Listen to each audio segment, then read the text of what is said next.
जय श्री राम दोस्तों। तो आज हम सुनेंगे माता पार्वती की कहानी।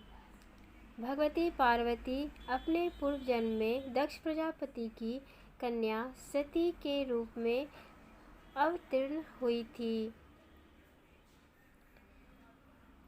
उस समय भी उन्हें भगवान शंकर की पत्नी होने का सौभाग्य प्राप्त हुआ था।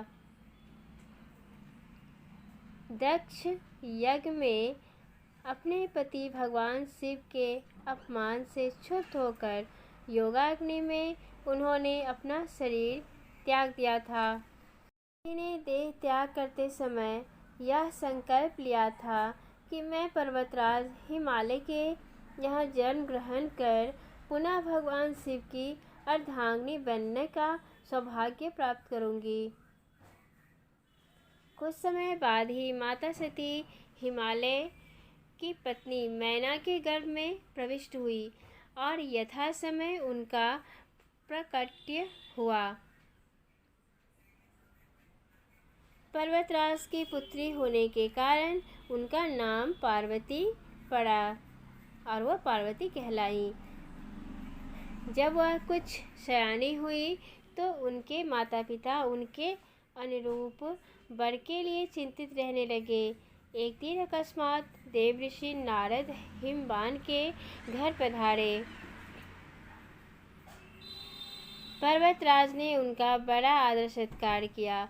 उन्होंने अपनी पुत्री पार्वती को भी बुलाया और बुलाकर मुनि के चरणों में प्रणाम करने को कहा और प्रणाम करवाया तथा उनसे अपने पुत्री के भविष्य के बारे में कुछ बताने की इच्छा प्रकट की।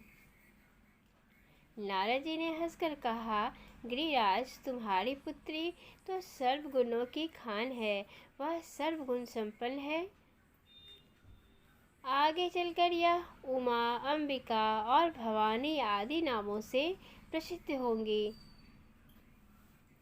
यह अपने पति को प्राणों से भी अधिक प्यारी होंगी तथा इनका सुहाग अचल रहेगा।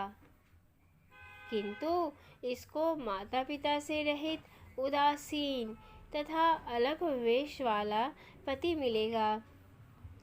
यदि तुम्हारी कन्या भगवान शिव की तपस्या करती है और वह भगवान शिव को प्रसन्न करती है और शिव प्रसन्न होकर इससे विवाह करने के लिए तैयार हो जाते हैं, इसका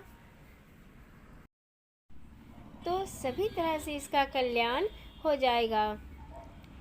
पार्वती कठोर तपस्या करने का निर्णय लिया और माता पिता के मना करने पर भी हिमालय के सुंदर शिखर पर कठोर तपस्या आरंभ कर दी।